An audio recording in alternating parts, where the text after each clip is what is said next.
हर हर महादेव दोस्तों, आप सुन रहे थे मेरे साथ मनमर्जियां भाग 53। पिंकी ने गुड्डू को लगभग धमकी दे डाली। गुड्डू ने देखा शगुन वहां से जा चुकी है और गोलू दूर खड़ा उसे घूर रहा है। गुड्डू ने प्लेट में रखा गोलगप्पा जैसे ही उठाया, सामने से आते मिश्रा जी दिखाई दिए। उन्हें देखते ही गुड्डू वहां से गायब हो गया। पिंकी ने देखा गुड्डू वहां नहीं है तो वह पैर पटकते हुए वहां से चली गई। गोलू ने मन ही मन मिश्रा जी को थैंक यू बोला और हाथ में पकड़ा चाय का कप डस्टबिन में डालकर पिंकी की ओर बढ़ गया। गोलू ने पिंकी का हाथ पकड़ा और उसे साइड में लेकर आया।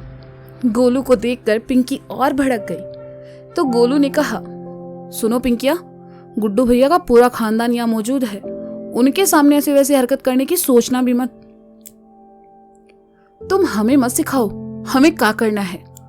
पिंकी ने गोलू से अपना हाथ छुड़ाकर कहा, अरे तुम तो खुद बड़की मास्टरनी हो, हम का सिखाएंगे। हम बस इतना कह रहे हैं कि हमारी शगुन भाभी भी यहाँ है, उनके सामने कोई तमाशा करने की सोचना भी मत। गोलू ने चेतावनी देते हुए कहा, हो तो मैडम यहाँ तक पहुंच गई, हमें तो लगा था गुड्डू ने उसे धक्के मारकर निकालने का बंदोबस्त कर लिया होगा। पिंकी ने शगुन का मजाक उड़ाते हुए कहा, बाहर तो तुम हो जाओगी, पहले गुड्डू भैया की जिंदगी से फिर उनके दिल से। गोलू ने कहा, देख लेंगे गोलू, कौन मिश्रा खानदान में टिकेगा और कौन बाहर जाएगा। पिंकी ने जहर मुस्कान के साथ कहा तो गोलू थोड़ा उसके करीब आया और उसकी आंखों में देखते हुए कहा, मिश्रा खानदान के पीछे काहे पड़ी हो पिंकिया, तुम्हारे अगल बगल में कहीं गुप्ता खानदान भी है, जरा उधर भी देख लिया करो। पिंकी ने सुना तो उसका खून जल गया। उसने अपना पैर गोलू की पैर पर दे मारा और वहां से चली गई। बेचारा गोलू मन ही मन पिंकी को 100 गालियां देता हुआ वहां से निकल गया। गुड्डू पिंकी से बचता फिर रहा था। सब घर वाले वहां मौजूद थे। ऐसे में पिंकी कोई बखेड़ा खड़ा ना कर दे सोचकर ही गुड्डू का दिमाग खराब हो रहा था। खैर बारात आई और गोलू गुड्डू को लेकर मनोहर के साथ बारात में शामिल हो गया। दोनों दोस्तों ने मिलकर मनोहर की शादी में खूब डांस किया। शगुन अंदर कमरे में रोशनी और वेदी के साथ थी। बारात अंदर आई और गुड्डू अब तक रोशनी की तरफ से थे और अब मनोहर की साइड में हो चुके थे। मनोहर आकर स्टेज पर बैठा, बगल में गोलू और गुड्डू भी बैठ गए। सब दुल्हन का इंतजार कर रहे थे। कुछ देर बाद घर की लड़कियां दुल्हन के जोड़े में सजी धजी रोशनी को लेकर स्टेज तक आई। मनोहर उठा, अपना हाथ बढ़ाकर रोशनी को स्टेज पर लेकर आया और उसके बाद दोनों ने एक दूसरे को वरमाला पहनाई। गोलू और गुड्डू तो दोनों के लिए खूब तालियां बजा रहे थे। नीचे खड़ी शगुन की नजर जब गुड्डू से मिली तो गुड्डू को अपनी शादी की याद आ गई। जब उसका दिल धड़क रहा था उसके हाथ रुक गए और वह शगुन से नजरें चुराता हुआ गोलू के पीछे छुप गया। मिश्राइन आई और शगुन को अपने साथ ले गई। मिश्राइन ने शगुन को अपनी सहेलियों और मोहल्ले की औरतों से मिलवाया। सब शगुन की तारीफ कर रहे थे और गुड्डू की किस्मत की तारीफ भी कर रहे थे कि उसे शगुन जैसी लड़की मिली। कुछ देर बाद आशीर्वाद समारोह शुरू हो गया। सभी एक एक करके दूल्हा दुल्हन को आशीर्वाद देने लगे। मिश्रा जी के परिवार की बारी आई तो मिश्रा जी ने सबको साथ ही बुला लिया। मिश्रा जी, मिश्राइन और वेदी रोशनी की साइड एक और खड़े हो गए। गुड्डू शगुन के साथ मनोहर की ओर खड़ा हो गया। तभी गोलू भी स्टेज पर चला आया। गोलू के घर से शादी में कोई नहीं आया था, वह अकेले ही आया था, इसलिए उसने मिश्रा जी के परिवार के साथ ही फोटो खिंचवाना जरूरी समझा। गुड्डू शगुन से दूर खड़ा था। ये देखकर गोलू ने गुड्डू को हल्का सा धक्का दिया और गुड्डू शगुन के करीब। कैमरे वाले की टाइमिंग इतनी अच्छी थी कि उसने उसी पिक्चर को क्लिक किया। सामने खड़ी पिंकी ने जब देखा तो उसका खून खौल गया और शगुन का गुड्डू के करीब जाना भला उसे कैसे बर्दाश्त होता। गुड्डू ने खुद को संभाला और नीचे चला आया। स्टेज खत्म हुआ और सभी अंदर हॉल में चले आए। वर वधू फेरों के लिए मंडप में आ बैठे। मिश्रा जी ने गुड्डू और बाकी सबसे जाकर खाना खाने को कहा। गुड्डू, वेदी, शगुन और गोलू बाहर आ गए। गोलू ने शगुन और वेदी को बैठने को कहा और गुड्डू को साथ लेकर उनके लिए खाना लेने चला गया। गुड्डू यहाँ वहां देखते हुए चल रहा था कि गोलू ने पूछ लिया, क्या हुआ भैया, किसे ढूंढ रहे हो तब से? अबे गोलू, ढूंढ नहीं रहे, बचने की कोशिश कर रहे हैं पिंकिया से। गुड्डू ने कहा, पहली बात तो ये बताओ उसको इनवाइट कौन किया, और तुम में अक्ल नहीं है, चल पड़े उसके पीछे पीछे। मिश्रा जी ने देखा होता ना तो सुताई कर देंगे बीवी के सामने, मार खाते अच्छे लगोगे। गोलू ने कहा तो गुड्डू ने एक मुक्का उसकी पीठ पर जड़ते हुए कहा, तुम हो तो रहने दो गोलू, स्टेज पर धक्का काहे मारा? अरे हम कहाँ कुछ किए, हो तो वक्त की डिमांड थी, धक्का तुमको मारे लेकिन झुरझुरी हमें होने लगी। गोलू ने दांत दिखाते हुए कहा। ज्यादा दांत न फाड़ो, खाना लो प्लेट में, गुड्डू ने मुंह बनाकर कहा। ठीक है, हम अपने और वेदी के लिए लेते हैं, तुम भाभी के लिए ले आओ, गोलू ने प्लेट में खाना लेते हुए कहा। हमें क्या पता उनको क्या पसंद है, गुड्डू ने कहा तो गोलू उसकी ओर पलटा और कहा, तो पता करो ना भैया, जान पहचान बढ़ाओ, उनसे बीवी है यार तुम्हारी। पिट जाओगे गोलू, गुड्डू ने सीरियस फेस बनाकर कहा। अच्छा ठीक है, तुम्हें जो पसंद हो वो ले लो, भाभी को पसंद आ जाएगा, गोलू ने कहा और आगे बढ़ गया। गुड्डू ने प्लेट में खाना लिया और गोलू के साथ चल पड़ा। शगुन और वेदी कुछ ही दूर खड़े थे कि तभी पिंकी वहां आई और शगुन से कहा, ओह तो वो तुम हो जिसकी शादी मेरे गुड्डू से हुई है? पिंकी ये हमारी भाभी है, जरा तमीज से बात करो, शगुन के कहने से पहले ही वेदी ने कहा। पिंकी वेदी की ओर पलटी और कहा, हमें कुछ सीखने की जरूरत नहीं है वेदी, और ना हम तुमसे बात कर रहे हैं, इसलिए अपना मुंह बंद रखो। शगुन चुपचाप पिंकी के हाव भाव देख रही थी। उसे खामोश देखकर पिंकी उसकी ओर पलटी और कहा, तुम्हें लगता है गुड्डू से शादी करके तुमने बहुत बड़ा तीर मार लिया है? गुड्डू से तुम्हारी शादी जरूर हुई है, लेकिन आज भी वो हमारे इशारों पर नाचता है, हमारे आगे पीछे घूमता है। शगुन हल्का सा मुस्कुराई और कहा, पहली बात तो ये कि गुड्डू जी इंसान है, कोई सामान नहीं जो आपके कहने से आपके और मेरे कहने से मेरे हो जाएंगे। रही बात आपके आगे पीछे घूमने की और आपके इशारों पर नाचने की, तो मुझे उससे कोई फर्क नहीं पड़ता। जिस दिन उनकी आंखों पर पड़ा पर्दा हटेगा वो खुद लौट आएंगे।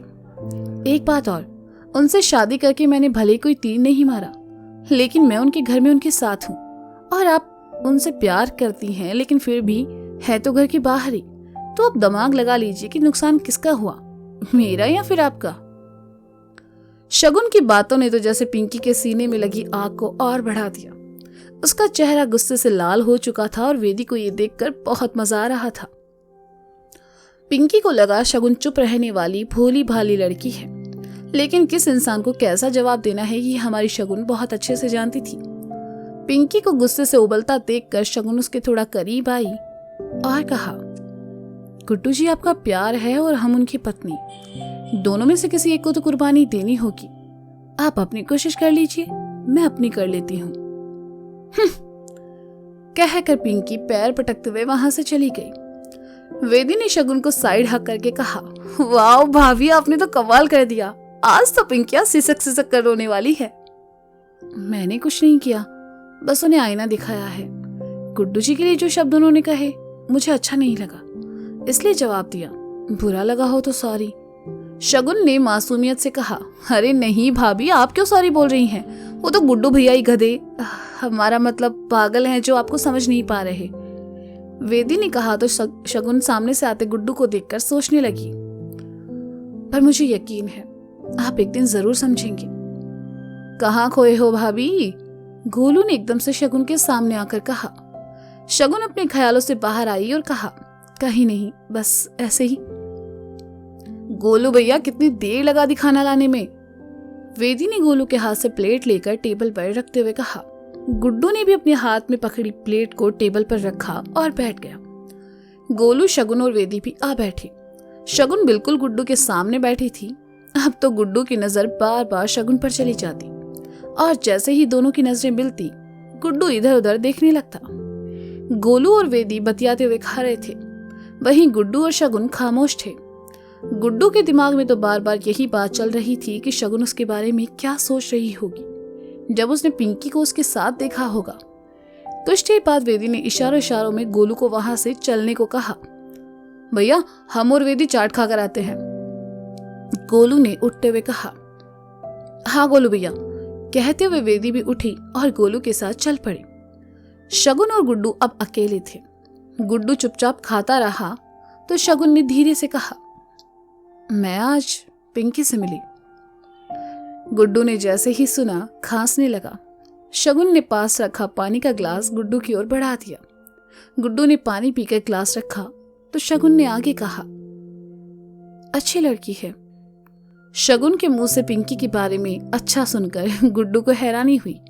वह उसकी ओर देखने लगा और फिर अपना ध्यान खाने में लगा लिया। शगुन से इस मैटर में ज्यादा पूछने की हिम्मत गुड्डू में नहीं थी, ना ही वह पूछना चाहता था। उधर वेदी ने चाट खाते हुए गोलू को जब शगुन और पिंकी के बारे में बताया तो गोलू का हंस हंस कर बुरा हाल हो गया और उसने अपनी हंसी रोकते हुए कहा, लगता है पिंकिया के उल्टे दिन शुरू हो चुके हैं। जो कर ना सकी गुड्डू भैया की बेताबी, वो करेगी हमारी शगुन भाभी। हाँ भैया, लगता है भाभी सुधार देगी गुड्डू भैया को, वेदी ने कहा। अरे यार, हम वो मिस कर दिए वो मोमेंट, हमें तो बस पिंकिया की शक्ल देखनी थी उस वक्त, गोलू ने कहा। दोनों हंसते बातें करते हुए चाट खाने लगे और उसके बाद शगुन गुड्डू के लिए भी एक प्लेट लेकर उनकी ओर चल पड़े। लेकिन वहां नजारा कुछ और ही था। शगुन गुड्डू के साथ साथ वहां पिंकिया भी थी। गोलू का तो गुस्सा 7वें आसमान पर था। उसने गुस्से से कहा, ये पिंकिया तो चिपक ही गई है गुड्डू भैया से, बस यहाँ कोई तमाशा खड़ा ना कर दे। गोलू और वेदी भी उनके पास चले आए तो पिंकी ने गोलू को देखकर कहा, देखो ना गोलू, गुड्डू से हमने कहा कि हमें अपने हाथों से चाट खिला दो तो ये आनाकानी कर रहा है। अब इतना हक तो बनता है ना हमारा। गोलू के दिमाग में तुरंत खुराफाती मची और उसने कहा, अरे इतना का पूरा हक बनता है तुम्हारा गुड्डू भैया के हाथ से खाने का? भाभी से पहले तुम ही तो हो इनकी सब कुछ, नहीं भैया? गोलू ने गुड्डू की ओर देखा तो गुड्डू ने उसे घूरा। तुम्हारे लिए ना पिंकिया हम स्पेशल चाट लेकर आते हैं, कहकर गोलू चला गया। कुछ देर बाद वापस आया, उसके हाथ में एक प्लेट चाट थी। गोलू ने प्लेट गुड्डू की ओर बढ़ाकर कहा, लियो भैया, अब खिलाओ पिंकिया को अपने हाथों से। गोलू, गुड्डू ने दांत पीसते हुए कहा तो गोलू ने कहा, अरे दांत काहे पीस रहे हैं भैया, खिलाइए ना। भाभी की टेंशन नहीं लीजिए, भाभी को हम समझा देंगे। खिलाओ ना गुड्डू, ये अपनी शगुन की परमिशन चाहिए तुम्हें, पिंकी ने मुंह बनाकर कहा। हमें किसी की परमिशन की जरूरत नहीं है, कहते हुए गुड्डू ने चम्मच उठाई और एक निवाला पिंकी को खिलाया। जैसे ही पिंकी ने खाया उसकी हालत खराब हो गई, लेकिन किसी को पता न चले इसलिए मुस्कुराने लगी। उस चाट में इतनी मिर्च थी कि पिंकी का मुंह गला जलने लगा। जैसे ही गुड्डू ने दूसरा निवाला खिलाना चाहा, पिंकी ने रोक दिया। ये देखकर गोलू आगे आया और कहा, अरे ई का बात हुई, भैया इतने प्यार से खिला रहे हैं और तुम हो के नखरे कर रही हो, चलो खाओ।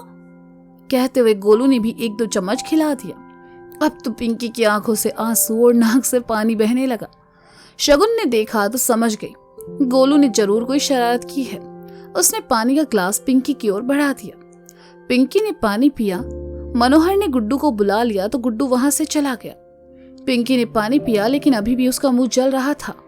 गोलू ने प्लेट में रखा गुलाब जामुन उठाया और पिंकी को खिलाते हुए कहा, कैसी लगी गुड्डू भैया के हाथों की चाट?